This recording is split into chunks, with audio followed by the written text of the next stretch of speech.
नमस्कार, आप सभी का स्वागत है हमारे YouTube चैनल सीजीजी के यादव में। आज की इस वीडियो में हम छत्तीसगढ़ साहित्य से संबंधित महत्वपूर्ण 30 प्रश्न लेकर आए हैं, जो आगामी सभी एग्जाम के लिए हेल्पफुल होने वाला है। तो वीडियो में को अंत तक जरूर देखिएगा, ठीक है। आवाज़ में थोड़ा सा परिवर्तन है क्योंकि अभी तबीयत ठीक नहीं है, सर्दी और खांसी बुखार है, ठीक है। फिर भी वीडियो आ रहा है आपके लिए। तो जो लोग पिछले वीडियो को नहीं देखे हैं जा करके देख लीजिएगा। जो लोग चैनल में नए जुड़े हैं चैनल को सब्सक्राइब कर लीजिएगा। और इतिहास का कंप्लीट वीडियो डला हुआ है छत्तीसगढ़ इतिहास का, तो प्लेलिस्ट में जा करके जो लोग देखे नहीं हैं देख लीजिएगा। 5 से 600 प्रश्न उसमें कवर कराए गए हैं एमसीक्यूज, तो एग्जाम की दृष्टि से बहुत ही हेल्पफुल आपका हो सकता है, ठीक है। देखते हैं आज का पहला प्रश्न। आज का पहला प्रश्न है, छत्तीसगढ़ सिंधी साहित्य या हिंदी साहित्य है ना,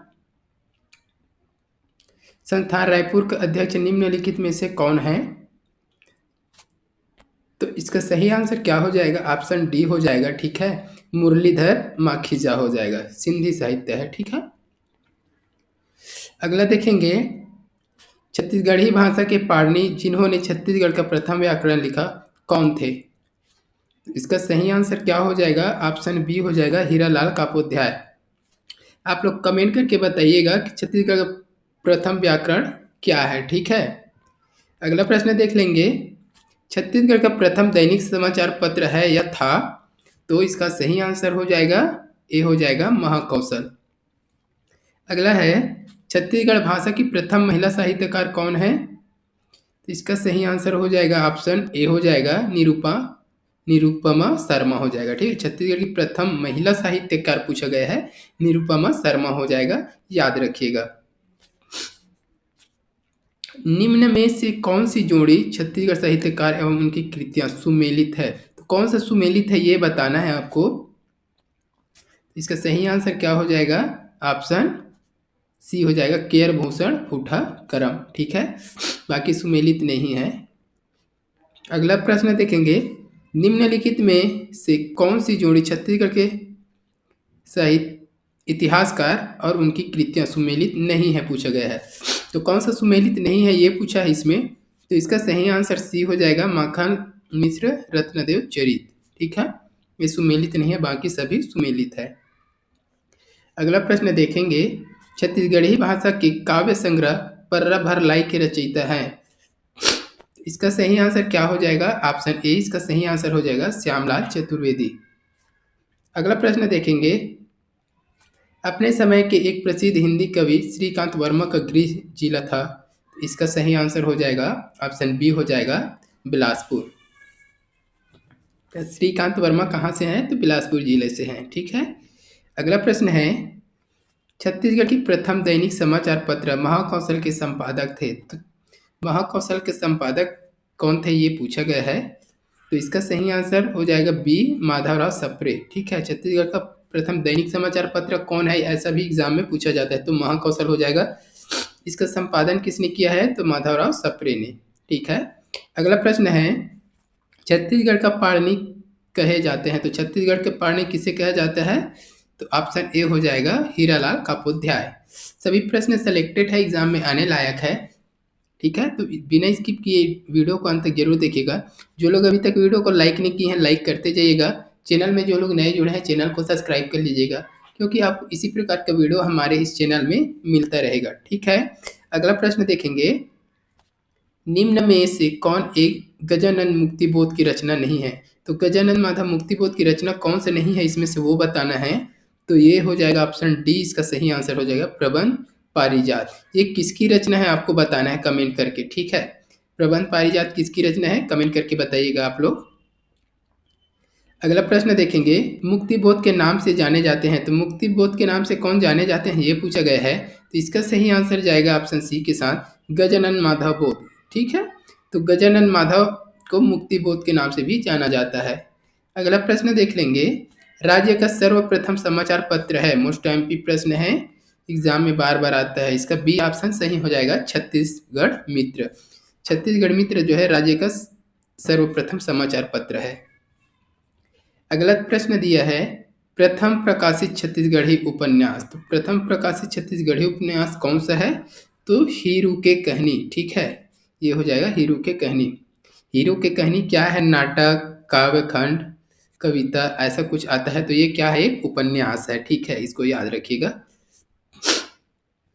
अगला प्रश्न देखेंगे, छत्तीसगढ़ का पहला पंजीकृत साप्ताहिक पत्र था, तो इसका सही आंसर क्या हो जाएगा? प्रजाहितैषी हो जाएगा। ठीक है, छत्तीसगढ़ का पहला पंजीकृत साप्ताहिक पत्र क्या था? तो प्रजाहितैषी। ठीक है, अगला प्रश्न देखेंगे, किस महत्वपूर्ण पत्रिका का प्रकाशन 1920 में माधवराव सप्रे की प्रेरणा से हुआ? मोस्ट आईएमपी प्रश्न है। कर्मवीर दिया है, कर्मयोगी, कर्मयोद्धा, हिंद केसरी। इसका सही आंसर क्या हो जाएगा? ऑप्शन ए हो जाएगा, कर्मवीर। ठीक है, कर्मवीर 1920 में माधवराव सप्रे की प्रेरणा से प्रकाशित हुआ था ये। अगला प्रश्न देख लेंगे, छत्तीसगढ़ राज्य में जन कवि के रूप में मान्य है, तो जन कवि के रूप से किसे जाना जाता है या माना जाता है? तो कोदूराम दलित हो जाएगा। ठीक है, ऑप्शन बी इसका सही आंसर हो जाएगा। कोदूराम दलित को छत्तीसगढ़ राज्य में जन कवि के रूप में माना जाता है। अगला प्रश्न यही देख लेंगे, कुल के मर्याद उपन्यास के लेखक कौन है? तो कुल के मर्याद क्या है, ऐसा भी एग्जाम में पूछा जाता है। तो एक उपन्यास है, इसका लेखक कौन है ये बताना है। तो इसका सही आंसर हो जाएगा, ऑप्शन ए हो जाएगा, के.आर. भूषण। के.आर. भूषण के लेखक हैं इसके कुल के मर्याद के। ठीक है, अगला प्रश्न है, महाकवि कालिदास ने छत्तीसगढ़ में स्थित किस पहाड़ी के सौंदर्य को अपनी प्रख्यात रचना मेघदूत में स्थान दिया है? ठीक है, महाकवि कालिदास के बारे में सभी लोग पढ़े हैं। तो छत्तीसगढ़ का एक स्थान है पहाड़ी, उसके सौंदर्य को अपनी प्रख्यात रचना मेघदूत, ठीक है, उसमें स्थान दिया है, बोला गया है। तो ऑप्शन ए इसका सही आंसर हो जाएगा, रामगिरी की पहाड़ी। तो महाकवि कालिदास की रचना मेघदूत में रामगिरी पहाड़ी का उल्लेख है। ठीक है, अगला प्रश्न देखेंगे, छत्तीसगढ़ में हिंदी साहित्य रामलोचना प्रारंभ करने वाली विभूति है, तो हिंदी साहित्य समालोचना प्रारंभ करने वाला विभूति कौन है ये बताना है। इसका सही आंसर क्या हो जाएगा? ऑप्शन सी हो जाएगा, माधवराव सप्रे। माधवराव सप्रे छत्तीसगढ़ में हिंदी साहित्य समालोचना प्रारंभ करने वाला विभूति है। ठीक है, अगला दिया है, बिहनिया क्या है? ये कई बार रिपीट हो गया प्रश्न, लेकिन एग्जाम में बार बार ये पूछा जाता है। ठीक है, बिहनिया क्या है करके, तो एक पत्रिका है ये। ठीक है, एक पत्रिका का नाम है बिहनिया।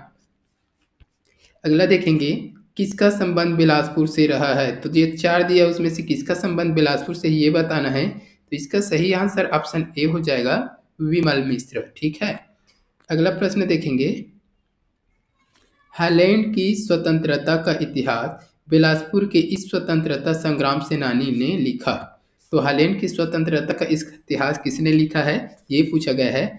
तो बैरिस्टर छेदीलाल, ऑप्शन डी इसका सही आंसर हो जाएगा।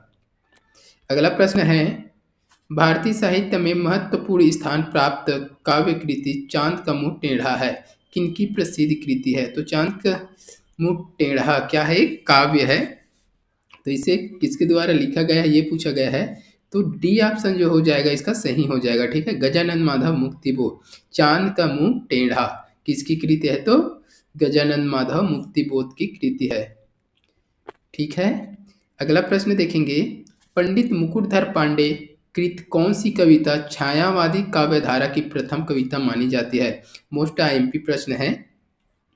तो पंडित मुकुटधर पांडे की कौन सी कविता को छायावादी काव्यधारा की प्रथम कविता मानी जाती है? मोस्ट ये चीज है कि प्रथम कविता छत्तीसगढ़ की छायावादी काव्यधारा की प्रथम कविता कौन है, ऐसा भी एग्जाम में पूछा जा सकता है। तो ये हो जाएगा कुर्की के प्रति। ठीक है, इसको याद रखिएगा। अगला प्रश्न है, पर्रा भर लाई, राम वनवास एवं भोलवा भोला राम आदि किसकी कृति है? पर्रा भर लाई, राम वनवास और भोलवा भोला राम। ठीक है, तो ये किसकी कृति है तीनों ये बताना है आपको। इसका सही आंसर हो जाएगा ऑप्शन डी हो जाएगा, पंडित श्यामलाल चतुर्वेदी का। अगला प्रश्न देखेंगे, किसे छत्तीसगढ़ के विद्यासागर की संज्ञा दी जाती है? तो ऑप्शन सी सही हो जाएगा इसका, रामदयाल तिवारी। रामदयाल तिवारी को छत्तीसगढ़ का विद्यासागर कहा जाता है। अगला प्रश्न है, निम्न में कौन गांधीवादी समीक्षक थे? तो इसका सही आंसर हो जाएगा ऑप्शन सी हो जाएगा, रामदयाल तिवारी हो जाएगा। अगला प्रश्न देखेंगे, राजा चक्रधर सिंह के शासन काल में वह साहित्यकार कौन थे जो राजकीय सेवा में कार्यरत थे? इसका सही आंसर हो जाएगा ऑप्शन बी, हो जाएगा पंडित मुकुटधर पांडे। अगला प्रश्न दिया है और इस वीडियो का लास्ट प्रश्न रहेगा, निम्न में से किस पत्रिका का संपादन पंडित रविशंकर शुक्ल ने नहीं किया है? क्या पूछ रहा है? पंडित रविशंकर शुक्ल द्वारा नहीं किया गया है, ये पूछा है। तो डी हो जाएगा सरस्वती। ठीक है, बाकी उत्थान, कान्य कुब्जा और महाकौशल ये तीनों पंडित रविशंकर शुक्ल ने संपादन किया है। ठीक है, तो आज की इस वीडियो में बस इतना ही। अगर वीडियो अच्छी लगी हो तो वीडियो को लाइक जरूर कीजिएगा, शेयर कीजिएगा। जो लोग नए जुड़े हैं चैनल में, चैनल को सब्सक्राइब कर लीजिए। आपको इसी प्रकार के वीडियो हमारे इस चैनल में मिलता रहेगा। जल्द मिलते हैं अगले वीडियो के साथ, तब तक के लिए वंदे मातरम, जय हिंद, जय छत्तीसगढ़।